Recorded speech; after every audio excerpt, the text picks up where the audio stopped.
Pertemuan kali ini kita akan membahas terkait analisis post optimal sensitivitas, di mana analisis post optimal sensitivitas ini dia terbagi menjadi dua. Jadi nanti kita melakukan optimalisasi yang pertama kepada tujuan dan yang kedua nanti kepada batasan. Tapi untuk yang batasan itu nanti di pertemuan ke-7. Nah, yang pertama ini kita akan membahas mengenai analisis post optimal sensitivitas untuk yang tujuan.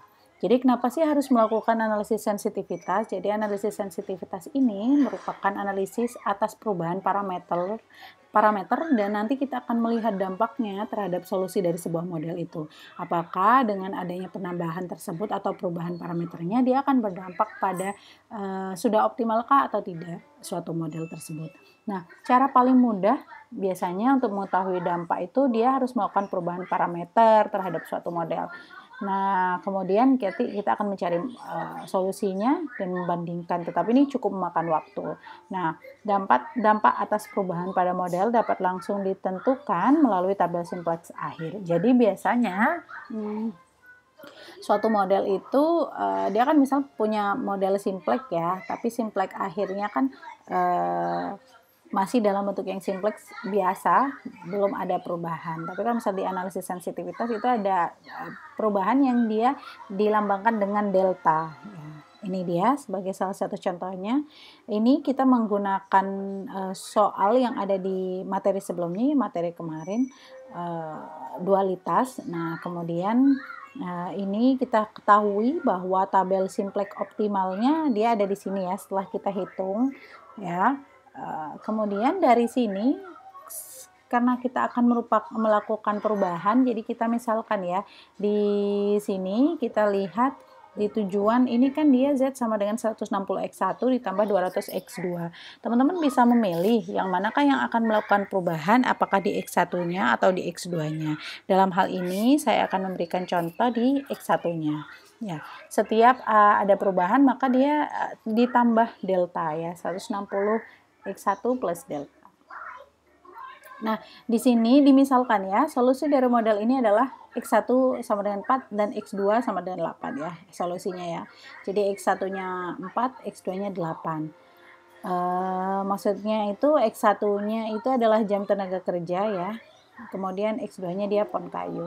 X1-nya jumlah meja yang diproduksi, X2-nya jumlah kursi yang diproduksi.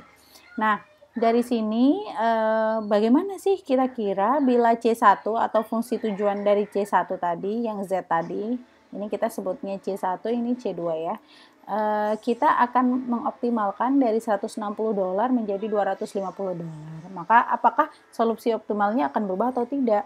Nah, sementara analisis sensitivitas itu berusaha untuk menentukan seberapa jauh range perubahan pada CJ dapat dilakukan tanpa mengubah solusi optimal. Jadi maksudnya kira-kira kita akan menentukan fungsi tujuannya itu bisa berubah berapa sih? Kalau misalkan awalnya 160, range-nya bisa lebihkah dari 250 atau lebihkah dari 300, atau kita bisa sih menentukan laba maksimalnya berapa supaya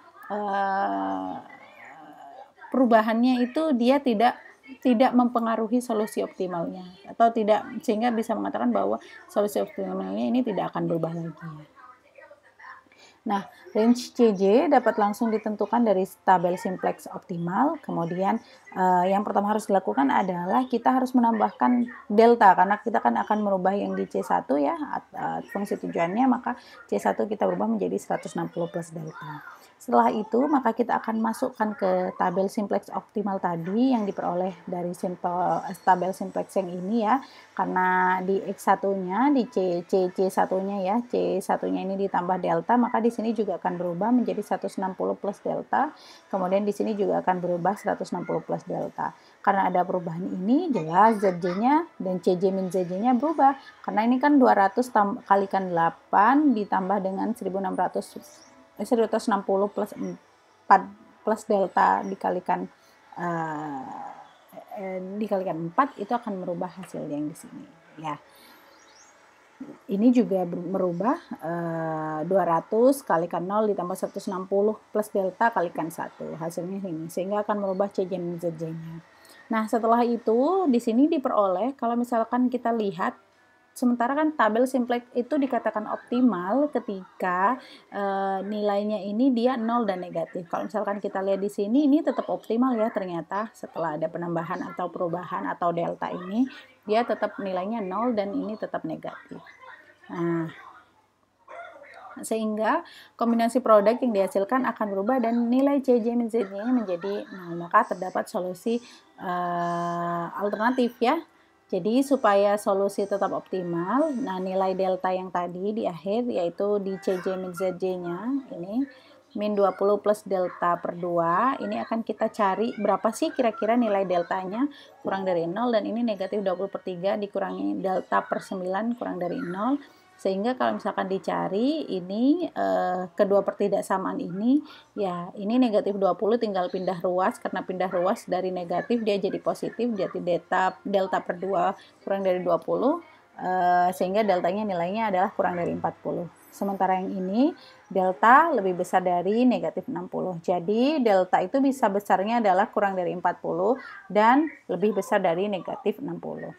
Nah, dari nilai delta ini maka kita akan masukkan atau mendistribusikan nilai C1, memasukkan deltanya ya, dengan mensubstitusikan jumlah C1 min 160 untuk delta.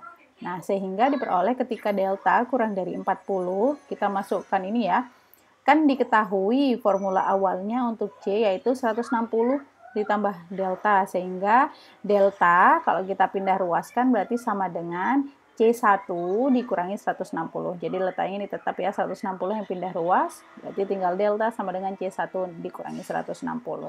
Sehingga delta sini kita rubah dengan cara mensubstitusikan C1 min 160 kurang dari 40. Diketahui di sini C1 adalah kurang dari 200. Yang ini delta lebih besar dari negatif 60.